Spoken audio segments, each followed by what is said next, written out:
The directive came in the 43rd month of the occupation, delivered not by soldiers but by a form. Standard gray paper, standard bureaucratic font. The kind of document that arrives in a sealed envelope and changes everything without raising its voice. Teacher Lena Vasek read it twice at her kitchen table while the coffee went cold beside her. Then she folded it along its original crease, set it face down on the counter, and stood at the window for a long time looking out at the street. The Vocari did not understand smiling. That was the simplest way to put it. And simplicity was the only language that survived the occupation intact. The Vocari had studied humanity for 11 years before the landing, had consumed every archive, every film, every news broadcast, every intercepted phone call, every frame of footage from every security camera on the planet, and in all of that data, the smile had emerged as a profound statistical anomaly. It appeared in contexts of joy and in contexts of threat. It surfaced in the presence of pleasure and in the performance of deception. It accompanied grief. It accompanied triumph. It appeared on the faces of people being tortured and on the faces of people falling in love. And the Vocari, whose own physiological communication system was built entirely on scent chemistry and chromatic skin shifts, had processed all of this and reached a conclusion that was, from their perspective, entirely logical. The smile was pathological. It was a symptom of cognitive dissonance, an involuntary muscular response associated with human psychological instability.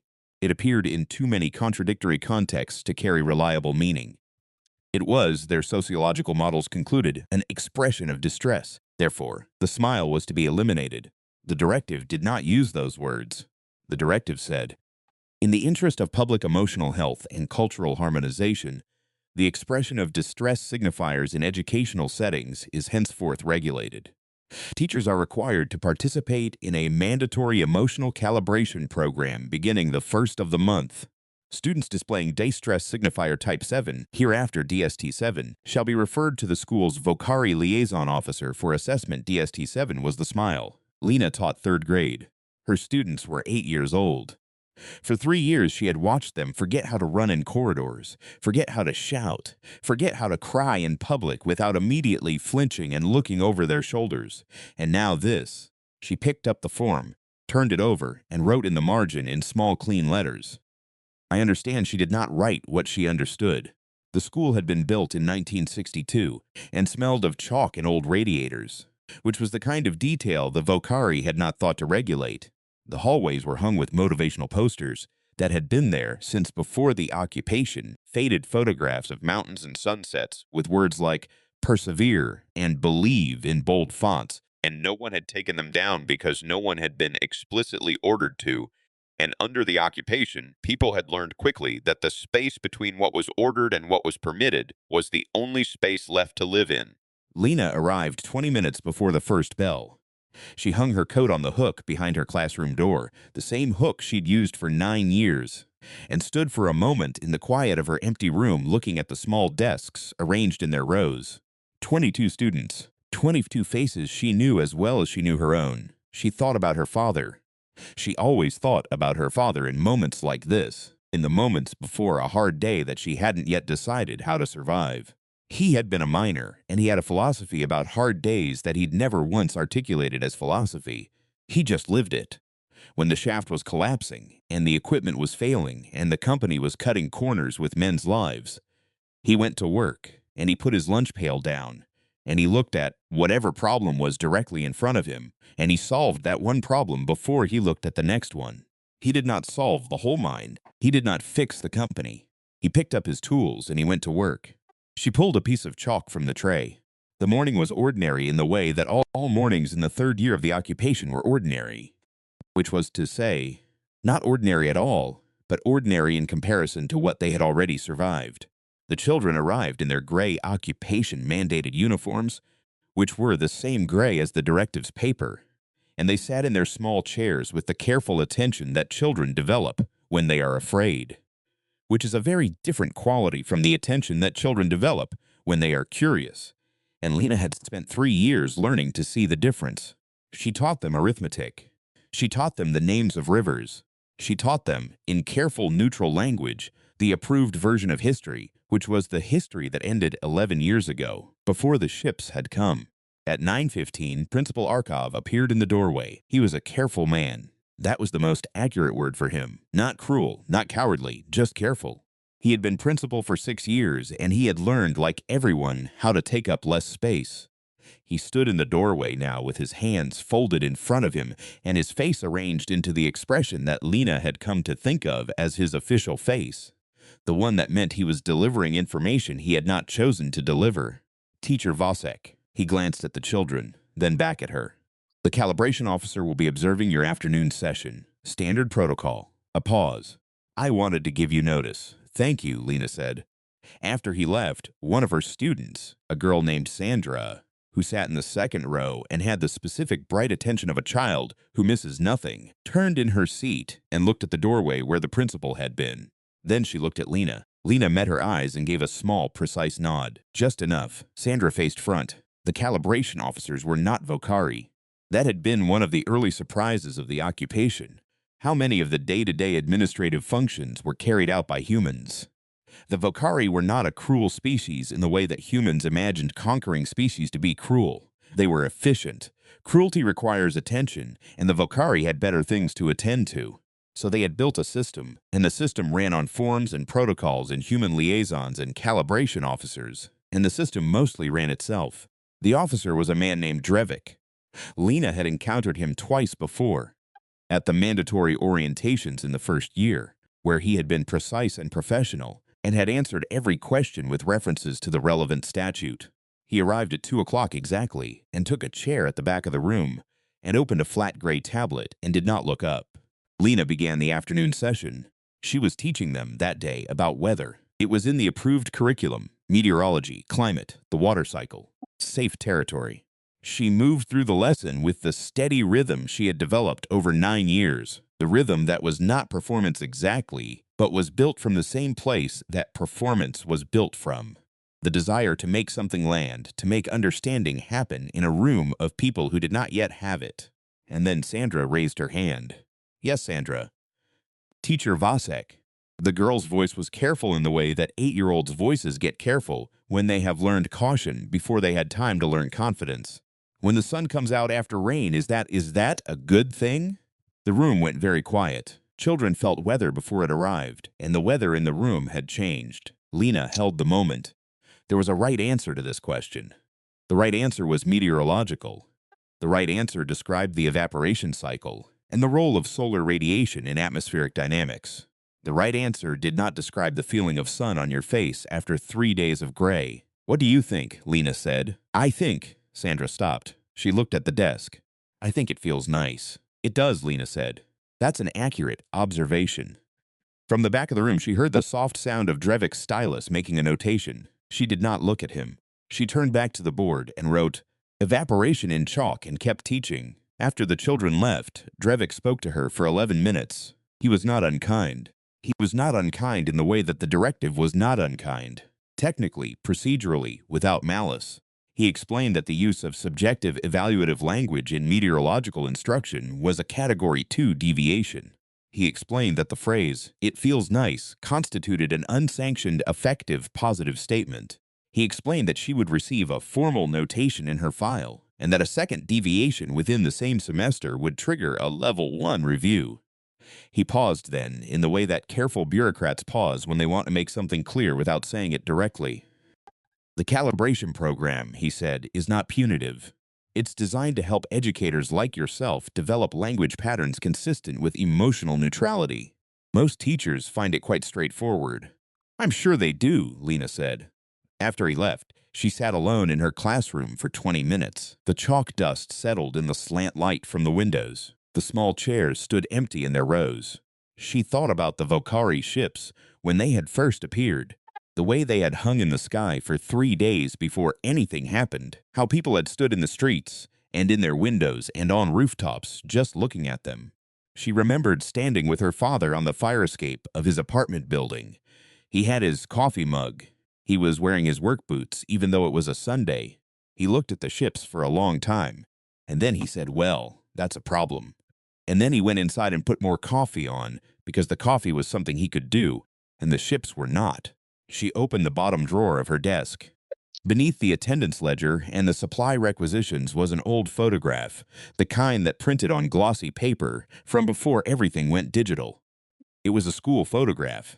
Herself at 8 years old, in the front row, and every child in the photo was grinning the enormous unguarded grin of children who did not yet know there was any other kind of smile. She had been saving it for something. She hadn't known what. She thought maybe now she knew. It began slowly, the way that all acts of resistance begin slowly, because the people doing them are afraid and because they understand, better than the people who have never been afraid, that the slowness is what keeps it alive. She started with sound. The vocari had regulated expression, not sound. The distinction was narrow and important. There was no regulation against humming. There was no statute governing the tapping of a pencil against a desk or the sound of chalk drawn in particular rhythms across a board. The regulations were all precisely about the face, about DST-7 and its associated affective signifiers, because the vocari had modeled the human face and found its expressiveness dangerous. But they had not, perhaps, fully modeled the human voice. Lena began to hum in class. Not songs, nothing with melody enough to be identified, nothing that could be noted on a tablet as a cultural artifact warranting review. Just the low, rhythmic sounds of a person who is comfortable in what they're doing. She did it while she wrote on the board. She did it while she handed back papers. After a week, she heard one of her students humming too, a boy in the back row who always sat with his shoulders hunched, who had not, in 3 years, said anything that wasn't required. He was humming under his breath while he worked his arithmetic problems, and he didn't seem to know he was doing it. That was the thing about children. They still had the instincts. You just had to remind them the instincts were there. The second thing she did was slower and more dangerous. She began teaching them, in the spaces between the approved curriculum, a vocabulary. Not a coded vocabulary, nothing so dramatic as that, nothing that would survive a notation by Drevik. Just words, precise words for specific sensations. The way cold water tastes different from warm water. The weight of tiredness in your legs, at the end of a day when you've worked hard at something you chose to work hard at. The particular quality of quiet in a library. The feeling, which has no single word in any language, of putting something down that you've been carrying for too long. She taught them these things the way you teach children anything that matters, not by announcing it, but by using the language herself precisely until the shapes of the words became familiar, and she watched their faces. The face is a complicated instrument. The vocari had been right about that, in their way. The smile really is contradictory, really does carry too many meanings to be a clean signal. But that contradiction is not a flaw. That contradiction is the whole point. A smile that means joy, and a smile that means defiance, and a smile that means I see you, and a smile that means I'm afraid, but I'm still here. Those are not the same smile wearing different masks. They are different things entirely. And the difference lives in the eyes, and the set of the jaw, and the particular quality of the breath behind it. She was teaching them to read their own faces, teaching them what the muscles meant when they moved. It took 6 weeks before Sandra smiled in class. It was not a big smile. It was small and precise and happened in the space of about 2 seconds. During a lesson about cloud formations, when Lena pointed to the window at a cumulus cloud that looked unmistakably like a dog running, Sandra looked at the cloud, and her face did the thing that faces do when they encounter something small and true and delightful, and she caught herself doing it, and she looked at Lena, and Lena looked back at her with a face that said, "Yes, that's right. That's exactly right. Hold on to that." Sandra held on. Principal Arkov called her in on a Thursday. His office smelled of old paper and the particular kind of anxiety that accumulates in administrative spaces over decades of difficult decisions. He was standing at the window when she arrived, which was not his usual position. He usually sat behind his desk, where the desk was between him and whatever difficult thing was happening. Standing at the window meant he hadn't decided yet. "Sit down, Lena." She sat. He was quiet for a moment. Outside the window, the Vocari Administrative Tower rose at the edge of the district, all smooth white material that didn't look like stone or metal, that didn't look like anything human architecture used, catching the afternoon light in a way that was objectively beautiful and profoundly wrong. "Drevik has filed 2 notations this week," Arkov said. He didn't look at her. "Against 2 different teachers. The other one is from the arts program." A pause. "There's going to be a formal review of Section 3 classrooms, probably next month." "I understand. Do you?" "Not a question." Because what I'm seeing, what I'm being told, is that your classroom has become a disciplinary concern, not in any specific documentable way. The calibration officer hasn't given me anything that rises to a level 2, but there's a pattern he's flagging, and I need you to understand what that means. I'm teaching approved curriculum, Lena said. I can provide documentation. I know you're teaching approved curriculum. He turned from the window then, and she saw his face, which was the face of a man who has been careful for too long and is very tired of it. That's not what concerns me. What concerns me is what's happening in the spaces around the curriculum. The silence stretched. There's a girl, Arkov said quietly. Sandra. Her parents came to me last week. They're not reporting anything.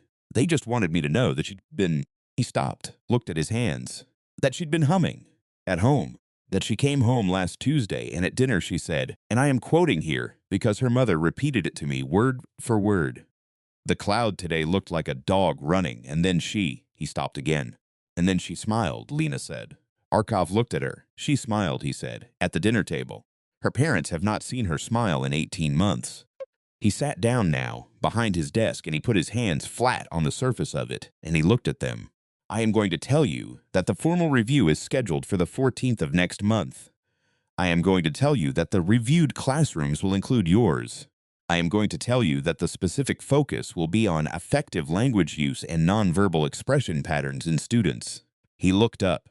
And I am going to tell you, he said, that I have not yet decided what I will do if they find something. So whatever you're doing in that classroom, I would ask you to think very carefully about what level of risk you're prepared to carry. Lena looked at him for a long moment. My father was a miner, she said. Arkov blinked. I know that. He worked a shaft that was condemned 3 times. Every time it was condemned, the company filed an appeal and kept working while the appeal was processed. He worked that shaft for 11 years. She met his eyes. He said the most dangerous thing you could do in a condemned shaft was nothing, because the shaft was coming down anyway, so you might as well be doing something when it did. Arkov was quiet. I'm going to keep teaching my class, Lena said, and when the review comes, you'll make whatever decision you make. I trust you to make a decision you can live with. She stood and left before he could answer. The night before the review, she couldn't sleep. She lay in her apartment in the dark and thought about the photograph in the bottom drawer of her desk, the one with 20 children, grinning the enormous grin of children who didn't know yet. She thought about Sandra at the dinner table saying, the cloud looked like a dog running and then smiling, and about Sandra's parents who had gone to the principal not to report their daughter, but to tell him, carefully in the only language the occupation had left them, that something was coming back. She thought about the Vocari. They were not stupid. She needed to remember that. The analysis they'd run on human expression was not stupid. It was incomplete. But the incompleteness came from a fundamental difference in how they processed the world, not from carelessness. They had looked at the smile and seen contradiction and concluded the contradiction was pathological because in their system, contradiction was always pathological. The idea that a single expression could carry multiple truths simultaneously, that something could be joyful and defiant and grieving and alive all at once, that was not a concept their biology had prepared them to model. But it was, she thought, the most human concept there was. She got up at 4 in the morning and made coffee and sat at her kitchen table with a blank sheet of paper and a pen. She wrote for 2 hours. Not a plan. She wasn't writing a plan. She was writing the things she was going to say to her class in the morning, before the review team arrived, in the 20 minutes between the first bell and 9 o'clock. She wanted to get it exactly right. She had 18 minutes. The children came in and took their seats with the careful attention they'd developed over 3 years, the attention that was not curiosity. She let them settle. She stood at the front of the room and looked at them. 22 faces, most of them 8 years old, all of them older in certain ways than 8-year-olds had any business being. I want to show you something, she said. She went to her desk and opened the bottom drawer and took out the photograph and held it up. 20 children in a school photograph, every face grinning, the enormous, unguarded grin. This is me, she said, when I was your age. The room was very still. Sandra, in the second row, leaned forward slightly. That expression on our faces, Lena said. The review team is going to call it distress signifier type 7. I want you to know something about that. She set the photograph down and faced them. It is not a distress signal. It never was. but the people who named it that are not stupid, and I want you to understand why they got it wrong. She had their attention. All of it. Even the boy in the back who hummed during arithmetic. They looked at every piece of information they could find about human beings, she said. And they found that we smile when we're happy, and we smile when we're nervous, and we smile when we're sad, and we smile when we're lying, and we smile when we love someone, and we smile when we're trying not to cry. And they looked at all of that, and they thought, this expression is inconsistent. This expression is unreliable. This expression must indicate something broken. A pause. But that's the part they got wrong. It's not inconsistent. It's not unreliable. It means all of those things at the same time because it's not a signal. It's not one message being sent from one person to another. It's something that happens when you are so completely yourself that your face can't hold it in. She looked at Sandra. Sandra looked back at her. You can make yourself stop smiling, Lena said. You can stop your face from doing the thing. A lot of you have gotten very good at that. I'm not asking you to stop. I know what it costs to not stop. I know what kind of careful it takes. She paused. What I want you to remember, what I want you to carry with you and not put down is why you're doing it. You're not doing it because the smile is wrong. You're doing it because you are alive and you are careful and you have decided to still be here. And when the time comes that you don't need to be careful anymore, and that time is coming, I can't tell you when, but I can tell you that it is. I want you to remember what your face feels like when it does what it wants to do. The bell rang. 22 children looked at her, and then Sandra, in the second row, did something she had been practicing for 6 weeks. She did not grin. She did not perform. She did something much, much smaller and much harder. She let her face be exactly what it was in that moment, which was afraid and stubborn and 8 years old and entirely, completely alive. And the corners of her mouth moved in the small, precise way that faces move when something true is happening, and her eyes did the thing that eyes do that no taxonomy has ever successfully named, and she smiled. Not the enormous, unguarded smile of the photograph. That smile belonged to children who hadn't been taught to be afraid. This was something else.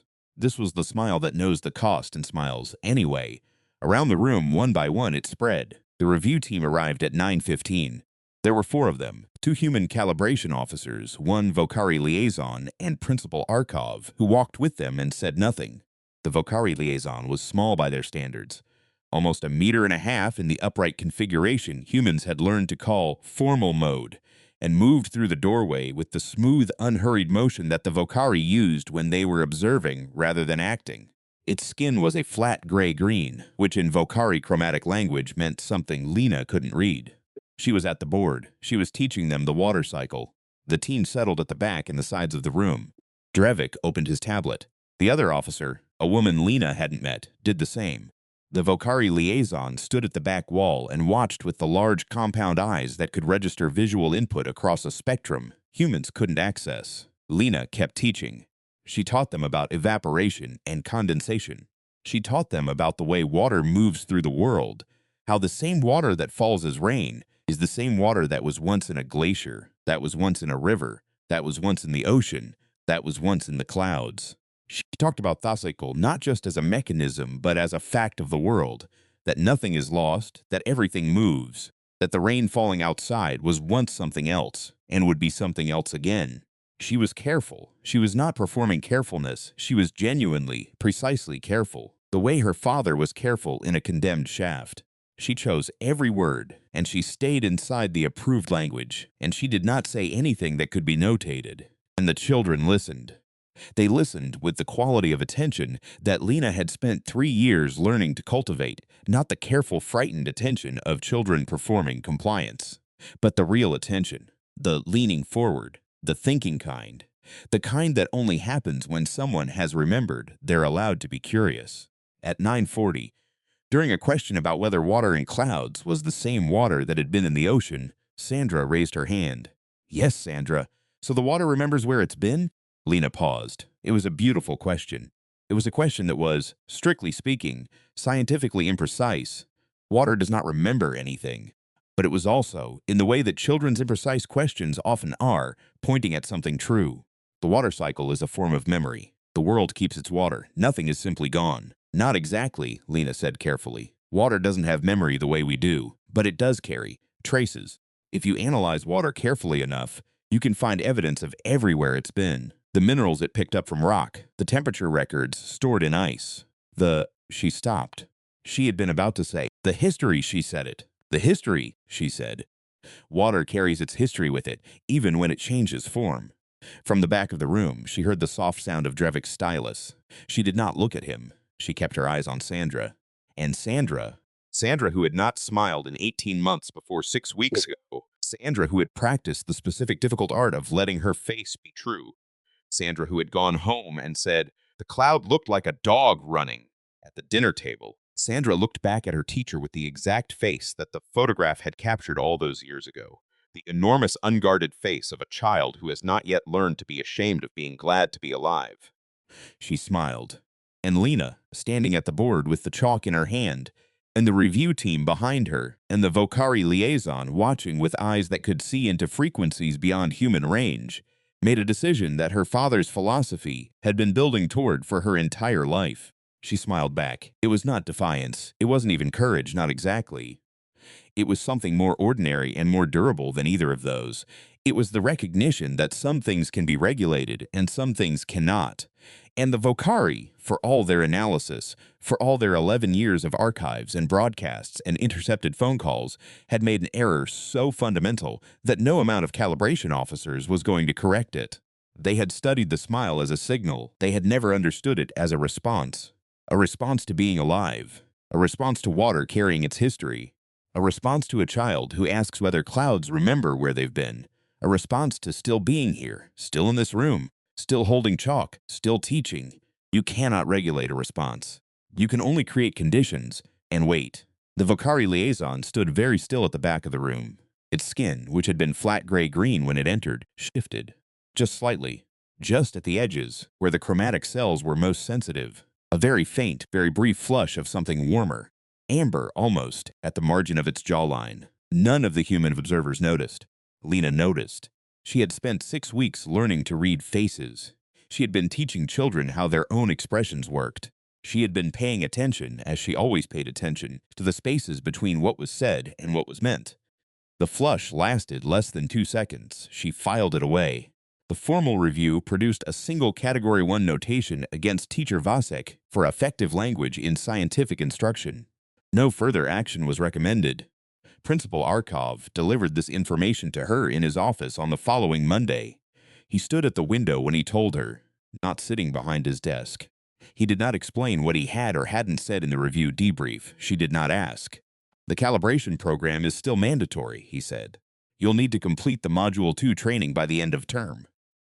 I understand, Lena said. He looked at her for a moment. Then he looked back out the window. Sandra's parents, he said, asked me to pass something along. He paused. They said to tell you that their daughter has been sleeping better. That she talks at dinner now. About her day. About what she learned.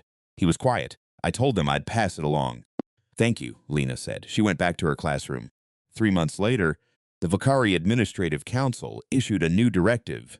It was 8 pages long and covered, in its first 5 pages, a broad recalibration of the emotional harmonization protocol, a series of adjustments to the criteria for distress signifier classifications that, when read carefully, amounted to a quiet and thoroughgoing retreat from the most aggressive portions of the original mandate. DST-7 in the new directive was reclassified as a context-dependent expression, requiring case-by-case assessment rather than blanket prohibition. No explanation was given. The Vocari did not explain policy changes. They issued directives, and the directives either stood or were revised, and the revision itself was the only communication. But in the footnotes of the directive's methodological appendix, in the dense technical language that almost no one read, there was a small amendment to the original DST-7 classification criteria. The original criteria had described the smile as an expression of psychological dissonance. The amendment removed that description and replaced it with something different. The new classification read, DST-7 revised, an expression of ambiguous function associated with multiple simultaneous emotional states. Current modeling insufficient to determine threat or distress valence. Further study recommended. Further study. Lena read the footnote 3 times at her kitchen table while the coffee went cold beside her. Then she set it down and looked at the window and thought about the Vocari liaison's skin, 2 seconds of amber at the margin of the jawline. In a classroom where a child had just asked whether water remembers where it's been, she thought. They're starting to wonder, she thought. Good she went to school. She taught her class. At 9:45, during a lesson on migration patterns in birds, she pointed out the window at a formation moving south across the gray November sky, and someone in the class said it looked like an arrow, and someone else said it looked like a hand, and the boy in the back who hummed during arithmetic said it looked like his grandfather's signature, which he had only seen once, on a piece of paper that had been very important. And the whole class turned to look at him because he so rarely said anything, and his face did the thing that faces do, the thing that no taxonomy has named, the thing that cannot be regulated, the thing that carries its whole history with it the way water carries its history. His face opened, and they all, quietly, together, in a classroom in the 47th month of the occupation, smiled. The Vocari liaison, who had been assigned to their district, logged 8 minutes of observation time in Section 3 of the school before moving on to other duties. In the log, in the field marked Anomalous Observations, the liaison entered a notation in the Vocari administrative script. The notation was brief. It had no direct human translation, because the concept it described did not exist in human taxonomy either. It was a word from the Vocari's own emotional vocabulary, one they used rarely, for experiences that their chromatic system could not process without disruption. The closest approximation in any human language was something between contagion and warmth. And I don't fully understand this, but I think I want to. The occupation continued, but something had shifted, in the way that fundamental things shift, not all at once, not with announcement, but the way the water cycle works, slowly, thoroughly, carrying everything it touches, losing nothing, moving in patterns too large to see from any single point but undeniable when you step back far enough to watch the whole. Lena walked home in the November dark. She was humming. She didn't know the tune. It had no name, no origin. It was just the sound a person makes when they are comfortable in what they're doing. She hummed it all the way to her apartment and up the stairs and into her kitchen, and she made coffee, and she sat at the table, and she thought about water, about how nothing is lost, about how the rain falling outside was once something else and would be something else again, about 22 children in a classroom who had remembered, today, how to be alive. She lifted her coffee. She smiled. Nobody was watching. That wasn't the point.